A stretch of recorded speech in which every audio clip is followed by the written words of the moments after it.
going relatively smoothly. Yeah, I'm seeing little jumps, but not like, okay, that was a bigger one. But yeah, everything's fine for me. Is it? Yeah, Okay. it's all going smoothly for me Hopefully it's over in running through the seems to say it's transatlantic okay, cable. but But yeah, see. either way, here's our first player spawning down the bottom left-hand corner.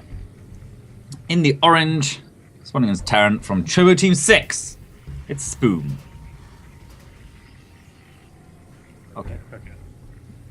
All right, and his opponent up here for Templar Gaming, it is Chobo the green Team 6, Zerg Spoom. player. He is Neuralisk. Game resumed. Whoop. Game paused. So it looks it like looks like Neuralisk- Spoom is still getting a couple of lag spikes there. We're going to try and give him a second, see if it clears itself up. Get his game a chance to catch up. Yeah, I'm seeing just like tiny ones, but they're there and they can be obnoxious. But Yeah. Well, as I said, everything looks pretty smooth to me, but obviously Spoom's getting them and you're getting them, so looks like Battle.net's, being a little picky and choosy today. yeah, I find always the worst part, even if it's not graphically lagging for you, is if you have those actual command delays. Yeah. You go to rally point and rally to another spot, and it takes that half second to move over. That is just deadly. Especially in stuff like ZVT when your splits have to be so on like point and you have to run away from bailings at exactly the right time. All that sort of stuff. Even just like the lings in and the stop micro, you end up stopping like 20 feet past the lanes that you wanted to surround and like everything like that. So yeah, it can be pretty brutal. But it's looking smooth, at least to me so far. So hopefully it's good. We'll see if Spoom says it. It's surprising how often that just pause the game for 10 seconds works, but it does. Yeah.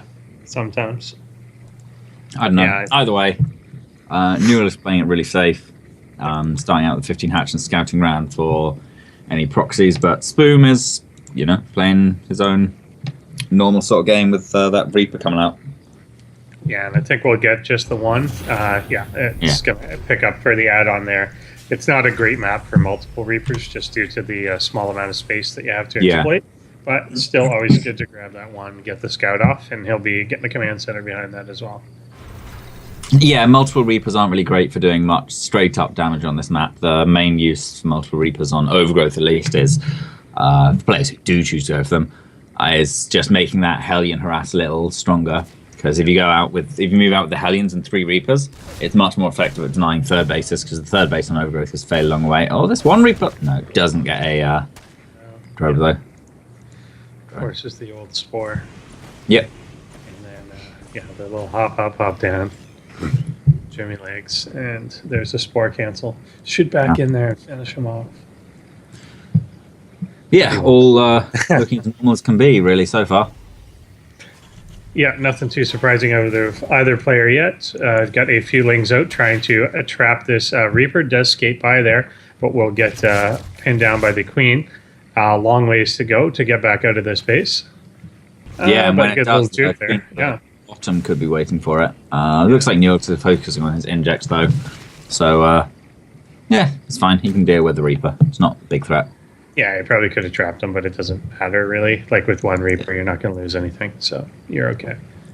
Yeah, and he got his injects down a little bit faster. That's good. Yeah, exactly. Neuralisk is actually going for a really low queen count, actually, speaking of injects and that. He's only got 2 queens, 1 per hatchery, which means his creep spread is going to seriously suffer for this. And now that he's trying to take his third base, it's going to be difficult to hold, especially given that Spoom looks to be committing to quite a few Marines.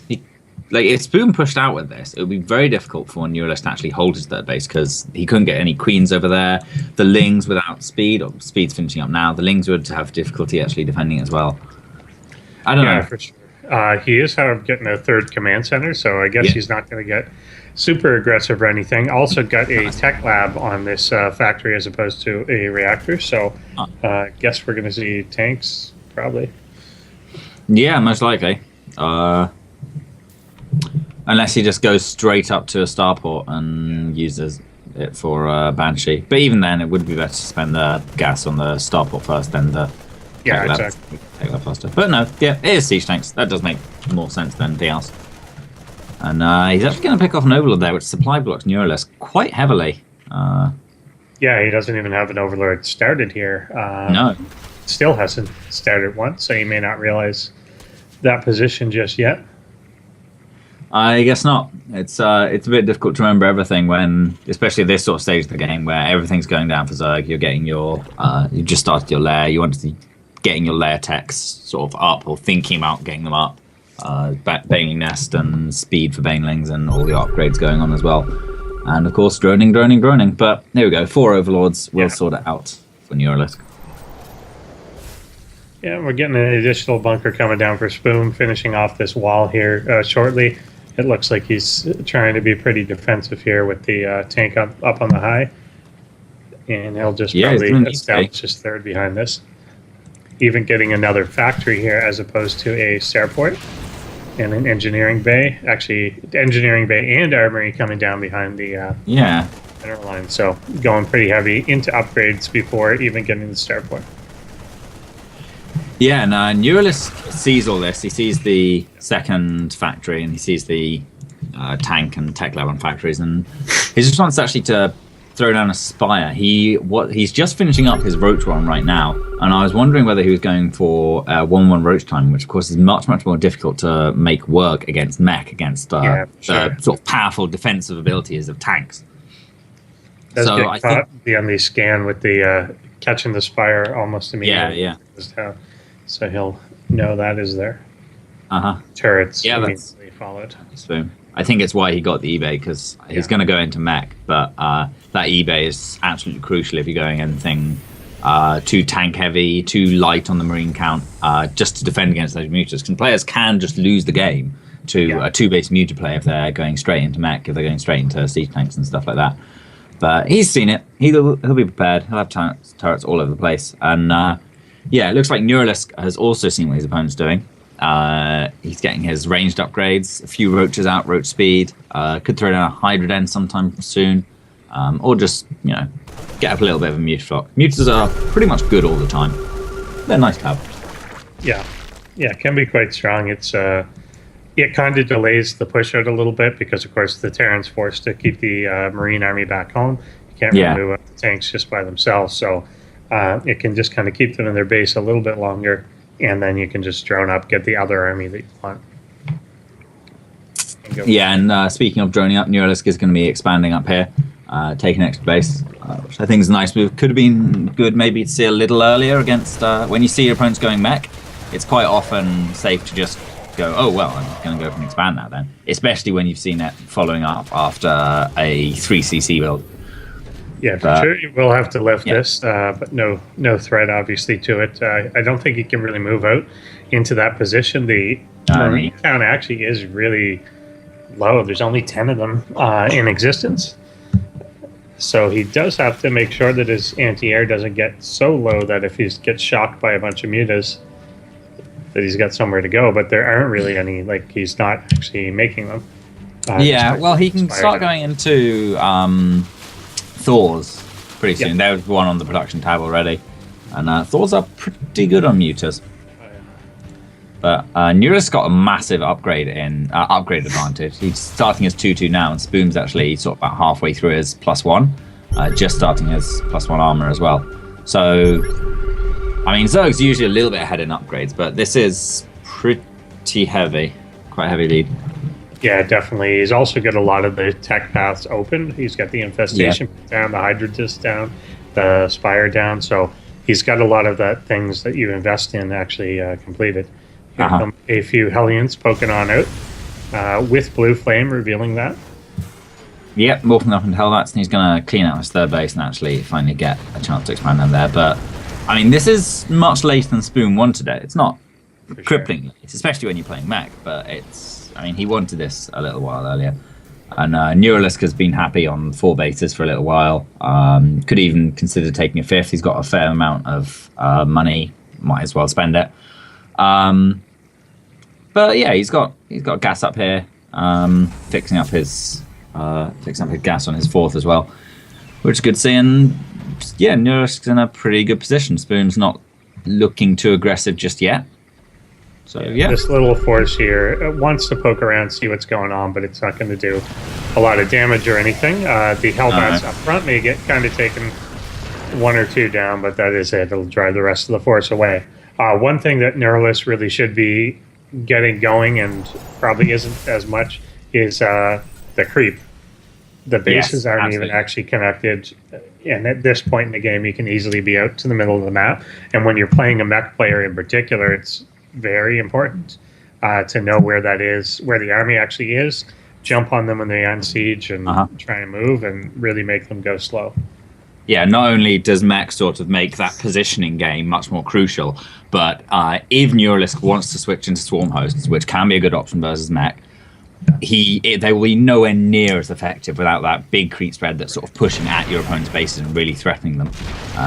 Pushing in here, it's very, very difficult to actually push into a mech player without some kind of either an overwhelming army advantage or Vipers or speed. Just free units. He's going to try here. Jumps on the tanks immediately. He's going to get them down a bit, but there's still a lot of splash damage coming out of the Hellbats. Thors are getting focused down now as well, but at the end of the day, Neuralisk loses his entire army for a Thor, a tank, and miscellaneous Hellbats. Yeah, he is coming flanking from the other side here a little bit, but he's actually just kind of standing in a bunch of tank range, so not getting a lot done there. Of course, he was sitting inside the range of the planetary fortress a lot of the time as well, which picked up 3 kills, so there is just too many targets to actually focus them all. So much splash damage there coming out of Spoom's army with the tanks, and then Neuralisk tried to get on top of them, so the tanks splash each other, which is great.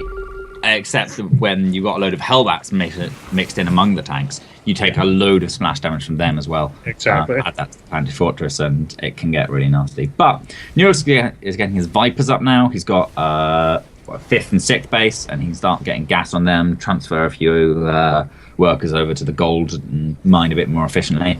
So yeah, it looks like it's going to be a long game. Hopefully not Lilkanen versus Zugaling. Yeah, not that long. Yeah, we do have a very turtley type position. 2 more command centers coming down, probably going to be like planetaries in that position. The other command center floating towards the 4th.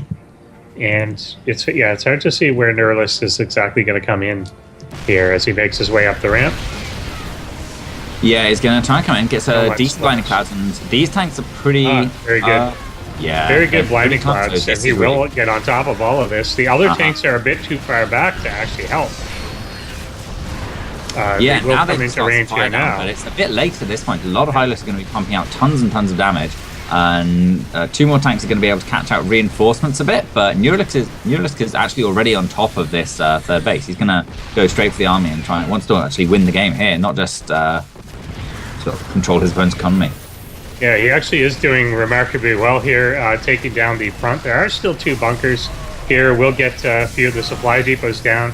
Tank up on the high ground, 2 more on the low. We'll chase the rest of this away. He definitely equalized things out, but hasn't actually really overrun like the economy or anything like that. Yeah, no. Yeah, I think it would have been better if it just sort of sat back after taking that battle at the 3rd and focused that down. He almost certainly, I think, could have killed that 3rd base, even if it's Planetary Fortress. There weren't any SCVs to repair it near it. And, I mean, Spoom could have floated out one of his other CCs, but still, it delays the mining a bit, and it's a fairly big loss. The Planetary Fortress costs gas, and that can get important later on in a mech game. Yeah, it absolutely can. We've got our Terran regrouping up. The thing that he's, I think, missing a fair bit in this is really the Hellbat side of the army, the kind of fodder side of the army. Yeah. To delay this army from getting right up on top of him. He's getting caught on siege here. We'll have to back up into range of his other tanks to even buy time to siege the main force. But he will kind of bait him in. They are all clumped together, though. If a blinding cloud does go off, he pulls wasn't any energy. Instead. Yeah. Yeah, with no energy for the blinding clouds. Neuralisk is going to have trouble breaking through here, and there's a lot of tanks, and few of them have gone down, but in the units lost tab, Neuralisk is sort of falling further and further behind. Yeah, and he pulled, however, Spoom pulled basically all the SCVs that he had on his natural off to fight that. I'm not sure it was entirely necessary to do. Like, he would have lost more units, yes, but I think he could have held without it. And he kind of lost 20-something SCVs there that maybe didn't have to die. Yeah, maybe. But he's got quite a few CCs to reproduce them, and SCV count is super important for mech. But, I mean, whilst Neuralisk has lost a little bit more in terms of money, he's also got a really, really strong economy up with all his bases, gold base as well. Yeah, and he's got a fantastic upgrade advantage, so he's gonna be looking good. He needs to kind of support this a bit. Double the supply overall, and he's I think he does know something's over there just by the way he's swinging around. So he could probably come in and get this just kind of uncontested. Just the planetary can be focused down immediately. And there's no way for Terran army to get over. Yeah, and mech is not very mobile, especially when it has to actually go through the choke at the third. That planetary can't lift off and fly away. It's going to be repaired by the SCVs, but to no avail. And it does fall. Down it goes. And that's really good for Neuralisk. Keeping mech player contained to 3 bases is where you can feel a little bit comfortable. Ideally, you want 1, 2, but 3 is okay. 4 starts to get really scary. Yeah, and he will come in here before everything gets sieged up, takes out the other planetary fortress forces. Actually, the lift off on this CC. Thor is really brave, walking the long way around past everything. And he's just going to try and rebuild that fort actually in place, but it's going to get spotted immediately. Yeah, and Neuralisk will deal with this, take out the SCV, and then the command center. Neuralisk is maxed out at the moment. His opponent is under 100 supply, so... And unseized as well on the tanks. A couple good blinding clouds are going to break this position, and he gets them. There's 1 tank firing right now, and Neuralisk moves forwards. He's on top of all these tanks. They can do absolutely nothing. SCV's coming off the line again. Neuralisk is focusing down the tanks. They all fall, and he's still got a lot of army left over. Yeah, sure does. Only 10 armies supplied there for our Terran, and they were all in Vikings. So, yeah, very well done by Neuralisk, picking the right fights at the right times there.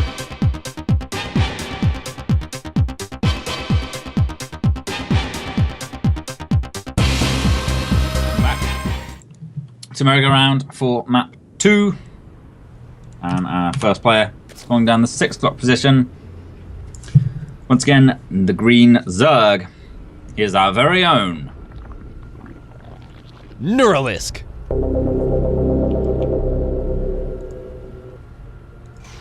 And up on the top left-hand side of the map, we have from Chobo Team 6. He is our orange Terran player. His name is... Chobo Team 6, Spoom.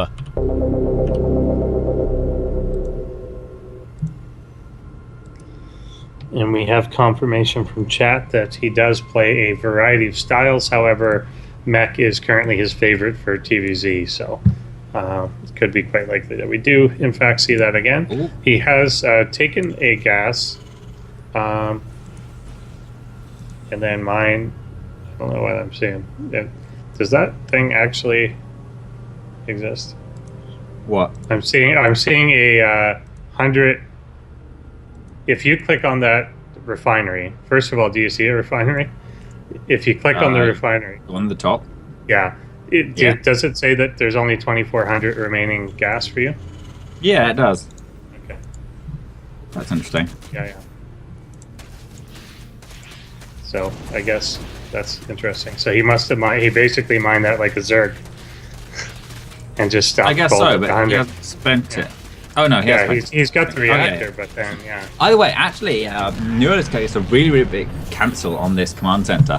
While I've been talking about the gas there, Neuralisk sent all 6 of his lings out fast as he could, and he's gonna get 2 SCVs and cancel the command center, as well as basically 100% defending any Reaper pressure at home because the Reaper's in Spoom's base trying to defend. Really big win for Neuralisk. He only lost, I think, like 1 Zergling for it as well. Yeah, definitely a pretty good pickup, delaying that. It's now being rebuilt up on the high ground where he didn't really want to do it.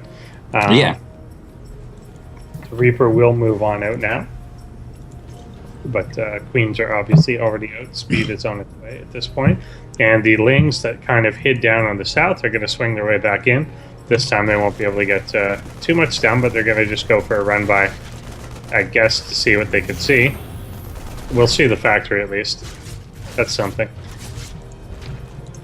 Yeah, it's something. Neuralisk doesn't really. He's happy with what he's got, I'm sure, at the minute.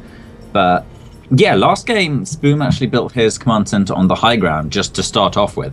So it's kind of interesting that he chose to build it on the low ground this game. I guess merry-go-round, it's a 3-spawn map. He thought he'd be a little bit safer, and Neuralisk won the mind games battle, which is really the only important battle. It really is. It's all in the head. And we get a second factory coming down. This command center will float to the low. Yep. This time adequately defended. Yep, completed, repairable, liftable. Yep. All sorts of improvements over a non-built command center. Yeah. You should be able to like send 8 SEVs to pick up the half-finished command center and carry the factory. And try and carry it back. How would they get it through the choke? That would be rough. Yeah. That would be rough. They'd have to move the other buildings out of the way. Did you see Husky's Imber League series on YouTube? No. Basically, it's a bunch of stupid additions to the game, like all units have stim or all units have blink or something. And one of them was buildings can move. Nice. Like every building can just move around. Made cannon rushes terrifying. That's awesome.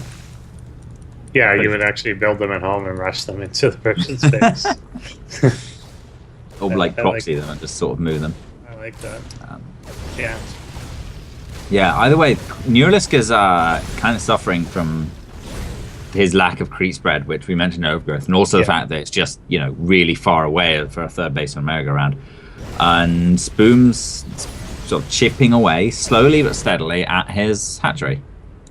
And I don't think he's going to kill it, because Neuralisk is going to pop a queen out, and Speed's done now.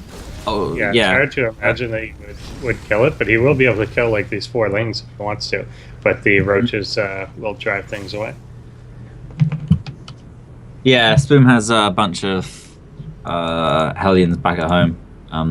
He looks like he's going into mech once again. No upgrades, no production, even at the barracks, no add-on. And the Banshee actually might be able to get something done against that third base, given that it's already been chipped down a little bit. There's still the creep spreads. It'll meet. The creep spread will meet, so it should be a little bit difficult. But the queen count's still fairly low. Yeah, he does. Yeah, like you said, low queen count and no spores actually out yet. So if he does come in and surprise a little bit with banshees, that could be something. However, roaches are coming up front, and they should see the banshee there. They should definitely see it now that it's firing at them. So loses the element of surprise there a tiny bit, as it just kind of is spreading its damage around to a few roaches. So if that was a surprise, I think it could have been a lot worse, but he's not really going to get anything done. Yeah. But on the other hand, I think it would have been a little bit difficult for Spoom to defend at home against those roaches. His first tank's just coming out now, and he only had a couple of bunkers, some marines, and some hellions. But as it is, Banshee is going to kill a queen. It's got some damage on some roaches. I think killed 1 or 2 of them. And they'll just kill it. There we go. And it can still run around being a bit of a threat, being annoying, trying to pick off gas probes, or drones even, and all that sort of good stuff. Hellions are going to try this massive swing around towards the third base. Yeah, blue flame's gone. Yeah. Blue flame's done, yeah. And this could definitely do a lot with just the 1 queen there. The roaches are not in position to stop this. Oh. Speed is almost done, but he's going to be there with Hellbats in no time, and that base is really damaged. Yeah, saves the Banshee as well. It's only going to take like 1 more hit on the queen, but actually he's just going to focus down the hatchery and get out, and he's guaranteed to get this. Yeah, it does fall down there. He's even got a little bit of staying power. The Banshee does die. A tank that kind of wandered in is dead, and he will allow this to get cleaned up. But does get the base for it, putting both on 2, which is not too bad. Yeah, it's all right. Spoom also has his third command center sort of a little bit over halfway done, and he can upgrade that to an orbital, land a couple mules, fly out when he feels safe, all sorts of things. But the problem really is for Spoom that he's traded a load of army for economy, and so Neuralisk at the minute is 57 army supply to 18 up. So if Neuralisk could like march straight across the map, he would be arriving probably about now, maybe a little bit earlier, as Spoom had a couple of Hellions, a tank, and a Banshee. And it would be, I mean, it would be a challenge for a Spoom to hold, but I don't know. I mean, maybe Neuralisk is just confident enough in his macro game that he thinks he can hold on, which I don't think is wrong or anything to sniff at. He certainly did very well in the last game. Yeah, and he actually got, despite the fact that the hatchery went down, he actually got almost all the drones away from there. So even though he lost the base, it was just a matter of time before it comes back, and he hasn't had to remake those units. Yeah, Neuralist moving towards expecting a third base, doesn't see one. At this point, there's a couple more tanks out, some Widow Mines and some Hellbats, so it'll be a bit more difficult if he does try and bust up this ramp. But, I mean, he sees what's there. He floated over Sierra over, so he should know, be able to make the right decisions. Getting Contaminate down the starport as well hurts the Banshee production just that little bit, which is nice. Yeah, for sure. As long as he can contain him to 2, I think he's going to be content to do that. 2 more starports coming out will be interesting how they play, particularly with Hydras already out on the field. You're kind of building into that. Yeah, Banshees have pretty terrifying amounts of DPS though, and yeah, true. On tech lab and a reactor. So interesting. Do you think the reactor's going to be for mixing in some medevacs for Hellbat drops and healing Hellbats? He could certainly use a couple just to have that mobility to him. I wouldn't be surprised if he gets a few Banshees as well, or Banshees and Vikings even. Like a Banshee or two, or sorry, a Raven is what I meant. A Raven or two would be good for like a little zone and splash damage, but we'll see how that does develop. It's hard to do that on 2 bases. They're pretty expensive, but yeah, you know, it's they can still be quite strong. Looks like it's going to be Vikings though. They're pretty useful for mainly zoning out Vipers, because as we were saying before in the last match, you really need those blinding clouds before you can start thinking about taking really efficient fights against a meching player, or just abducting things is handy as well. Yeah, and of course the Vikings 9 range. It's very, very easy to sort of have them positioned just a little forward of your tank line and focusing down Vipers, which is something that Spoon was doing very, very well in the last game. Although unfortunately it wasn't quite enough against Neuralisk overwhelming econ advantage. Yeah, Neuralisk is looking around just everywhere, thinking there has to be some base out here. You must be trying to take something, because you're not going to do anything off 2. There's a Raven coming out now, but we also got the Enduring Locust upgrade coming out for Neuralisk. So you may decide, if you're just up there and you're on 2 bases, I'm just going to kind of siege you there, and you know, on a 2-base economy, there's not going to be anything he can do to cost efficiently break out. Yeah, I like this Overlord swept in. Yeah, Overlord swept in with the creep spread to prevent this from getting down. Yeah, and now Neuralisk is on the hunt with his Hydras. I don't think there's any spots on that he can actually completely hide from the Hydralisks, but what this does do is sort of leave Spoon's ramp unwatched, I guess. So Banshee manages to slip out, but the Zergling does catch it later on. I don't know, again we see Spoon being pretty passive inside his base, and this is a great recipe to let Neuralisk take his 4th base. He could take a 5th base as well, and sort of Neuralisk right now is not pressured. He can do anything he wants to do. He can take his time deciding exactly what comp he wants. 8 Swarm Hosts, pretty good number. It's going to make it difficult for Spoon to actually push forwards down the ramp, but it's unlikely to do much damage. But yeah, I mean, I think that's a good role for Swarm Hosts, just stopping mech pushing forwards. Yeah, exactly. It puts a little clock on. It's also going to make it almost impossible to actually get a 3rd down anywhere. It's just not really going to happen. Like he can't even run a strike force out to take care of the Overlords pouring creep over the bases, let alone actually establish it.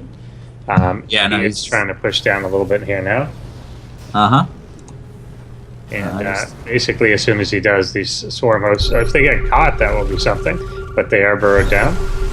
Yeah, that wouldn't be too good, but the Roach Hydra force is behind that to reinforce, and with the extra threat of those locusts, Spoon really just has to run away, actually loses Hellbat. So, locust kills, 1 so far. Not too shabby. I mean, yeah, it's free is free. Yeah. Although, of course, the locusts aren't by any means free.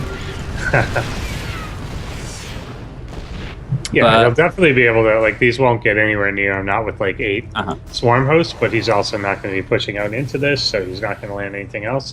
5 Vikings are swinging actually out towards the bottom side of the map. They may be looking to just kind of land and do some harassment that way. Yeah, could be cool.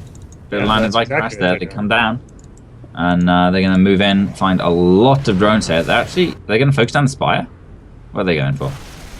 Looks like it's just drones. Landed Vikings actually do a surprising amount of damage. Yeah, particularly since they keep the upgrades with them, so you've got things firing at this speed, doing 14 damage. Oh, hold on though. Neuralisk is actually moving up the ramp. Yeah, he's taken that opportunity to just come on in and overwhelm. And overwhelming he is. He absolutely is. 1 tank left. The Locust adding a little bit of damage to the fray. And there's really no army left, Spoon. And GG. Neuralisk takes that first game in pretty commanding fashion.